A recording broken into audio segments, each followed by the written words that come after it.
નમસ્કાર, કેમ છો તમે બધા?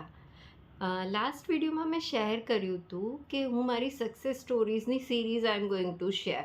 તો એના જ કન્ટિન્યુએશનમાં આજે હું જણાવી રહી છું. લાસ્ટ વિડીયો થોડો મારો લાંબો હતો. એમાં મેં ડિટેલમાં સમજાવ્યું હતું કે how I manifest my dream home. એમાં મેં લો ઓફ એટ્રેક્શનની કઈ કઈ ટેકનિક કરી હતી અને which one worked actually for me. તો દેટ વોઝ લેટ ગો. એ તમે ડિટેલમાં તમે જોઈ શકો છો. એ વિડીયો બહુ લાંબો હતો એટલે એના જ કન્ટિન્યુએશનમાં હું મારા ડ્રીમ હોમ મેનિફેસ્ટેશનમાં આગળ જણાવી રહી છું કે બીજી પણ એક વસ્તુ હતી જે એકચ્યુઅલી વર્ક કર્યું મારા માટે. That was like wallpaper. દેખો, એમાં મેં સમજાવ્યું હતું કે લાસ્ટ એપ્રિલ 2023થી we started searching for our home, but it didn't work and we end up in September 2023 કે હવે અમે નહીં શોધીએ, રાઈટ, બિકોઝ અમારા બજેટમાં નથી. નાવ 2024નું સ્ટાર્ટિંગ આવી ગયું. એની વચ્ચે એક બીજી સક્સેસ સ્ટોરી છે જે હું તમને ફરી બીજા એપિસોડમાં I will let you know. તો એપ્રિલ 24 અમારું ડ્રીમ હોમની ડીલ થઈ. તો એ પહેલાં what happen in March 2024 I started my WhatsApp group gratitude 30 days course of gratitude. હવે હું અગર કોઈને કશું કરવા માટે કહી રહી છું તો before that I should do and implement. તો એના માટે I started writing my gratitude diary, જે મેં મારા લાસ્ટ એપિસોડમાં કહ્યું. એની સાથે સાથે ઇન માર્ચ 24 મેં મારા મોબાઈલ અને મારા લેપટોપ કે જે મારે કન્ટિન્યુઅસ યુઝમાં હોય છે એના વોલ પેપર ઉપર આઈ પોસ્ટેડ અ પિક્ચર, જેમાં અમારા ફેમિલી ફોટો અમારા ચારેનો, me, my husband and both kids, અને પાછળ એક સરસ નવા ઘરનો photo. And I put one date. એમાં એક ડેટ મેન્શન કરવાની હોય છે which is in which you are emotionally attached, right? તો this thing I did in March 24. તો એ પછી જે લેટેસ્ટ આવી રહ્યું હતું દેટ વોઝ લાઈક જૂન, મારી ડોટરની બર્થડે આવી રહી હતી. તો માર્ચના સ્ટાર્ટિંગમાં મેં વોલપેપર મૂક્યું હતું. એ વખતે દૂર દૂર સુધી કશા જ લાઈક વોટ વી સે કોઈ પણ એધાણ નહોતા કે અમે ઘર સર્ચ કરવાના છે ફરીથી, right? But just out of curiosity, because મેં જ્યારે સપ્ટેમ્બરમાં આઈ ગીવ અપ, લેટ ગો કર્યું, ત્યારે એકદમ સારા હાર્ટથી ગીવ અપ કર્યું હતું કે જે થઈ રહ્યું છે સારા માટે થઈ રહ્યું છે. બટ મેં હોપ નહોતો છોડ્યો અને ફ્રસ્ટ્રેટ બી નહોતા થયા હું અને મારા હસબન્ડ.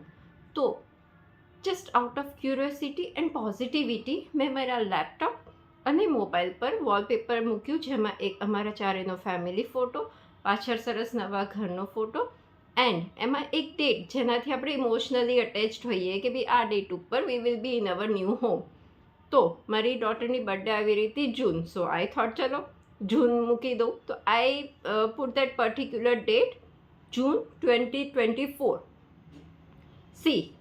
અમારા ઘરનું લાઈક વર્બલી જે હતું એ થઈ ગયું હતું deal done verbally in the month of April 2024.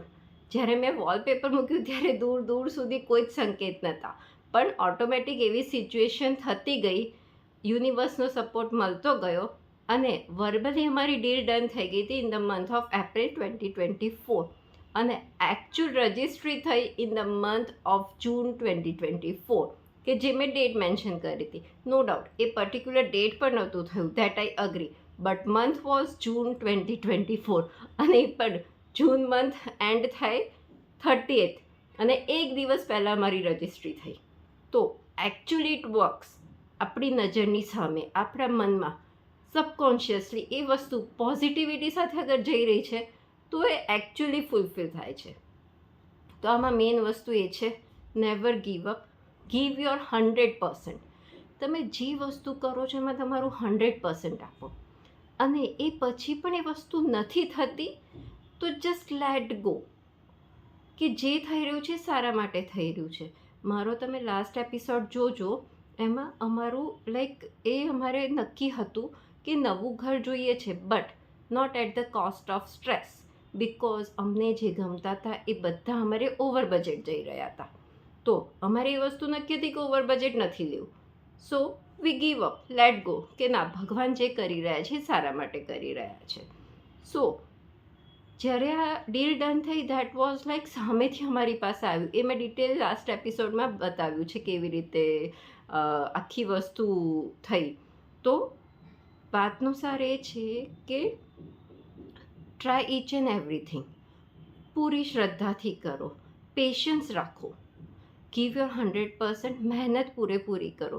ભલે તમારી કેરિયર હોય, સ્ટડી હોય, જોબ હોય, લાઈફ પાર્ટનર હોય, કે લાઈફનું કોઈ પણ લાઈક ડિસિઝન મેકિંગ હોય, કે લાઈફનું કોઈ પણ પાર્ટ હોય, જે પણ તમારે જોઈએ છે એને રિલેટેડ 100% મહેનત કરો. સાચા દિલથી કરો, સાચા મનથી કરો, અને એવી રીતે કરો કે જેમાં બીજા કોઈનું અહિત ના હોય. તમારું હિત તો હોય, એ નક્કી છે કે આપણે આપણા સારા માટે વસ્તુ કરી રહ્યા છે, વિચારી રહ્યા છે કે મને આ વસ્તુ જોઈએ છે, but not at the cost of others. બીજાનું અહિત નથી વિચારવાનું. જ્યારે આપણે આપણા સાચા મનથી 100% મહેનત કરીએ છીએ તો એ વસ્તુ આપણા જીવનમાં આવે ને આવે જ છે. આના રિલેટેડ આગળ પણ મારી જે મેનિફેસ્ટેશન્સ છે એ હું શેર કરીશ કે કેવી રીતે જ્યારે લાઈક કોઈ પણ હોપ ના હોય, આઉટ ઓફ ધ બ્લુ એ વસ્તુ આપણી પાસે કેવી રીતે આવી જાય છે. That I am going to share in my next episode. તો પ્લીઝ કનેક્ટ વિથ મી. અને એકચ્યુઅલમાં હું આજે મારા એક્સપિરિયન્સ એટલા માટે શેર કરી રહી છું કે મારા એક્સપિરિયન્સ, મારા અનુભવથી આપને પણ ખ્યાલ આવે કે અગર આપ કોઈ વસ્તુ મેનિફેસ્ટ કરી રહ્યા છો તો એને કરો, એની પાછળની મહેનત કરો. મહેનત કર્યા પછી બી નથી મળતું તો નિરાશ થવાની જરૂર નથી. બસ આજકાલની જનરેશનમાં પેશન્સ બહુ જ ઓછું છે. દે વોન્ટ ક્વિક, દરેક વસ્તુ જલ્દી જોઈતી હોય છે. બટ નહીં, મહેનત કર્યા પછી બી અગર નથી મળી રહ્યું તો હેવ અ ફેથ કે જે પણ મળશે આગળ આપણને મળવાનું છે, બેસ્ટ મળવાનું છે. બિકોઝ આપણી નજર બહુ જ રિસ્ટ્રિક્ટેડ હોય છે, આપણું મન બહુ સંકુચિત હોય છે. પણ ભગવાનના જે પ્લાન હોય છે, યુનિવર્સના જે પ્લાન આપણા માટે હોય છે, એ તો મતલબ લાઈક ઇન્ફાઇનાઇટ હોય છે. તો હંમેશા એના પ્રોસેસ પર વિશ્વાસ રાખો. હંમેશા પોતાના અને બીજાના માટે સારું વિચારો. કારણ કે આપણે જે દુનિયાને આપીએ છીએ તે જ અનેક ગણું થઈને આપણી પાસે આવે છે. તો હંમેશા પોતાના અને બીજાના માટે સારું વિચારો. Be positive, give your 100% and then just let go. પછી તમને તમારી દરેક મનચાહી વસ્તુ આરામથી મળશે. પણ એ એના સમયે મળશે. ક્યારે ને કેવી રીતે મળશે એ આપણને નથી ખબર હોતી. So keep manifesting. ફરી મળીશું નેક્સ્ટ વિડીયોમાં.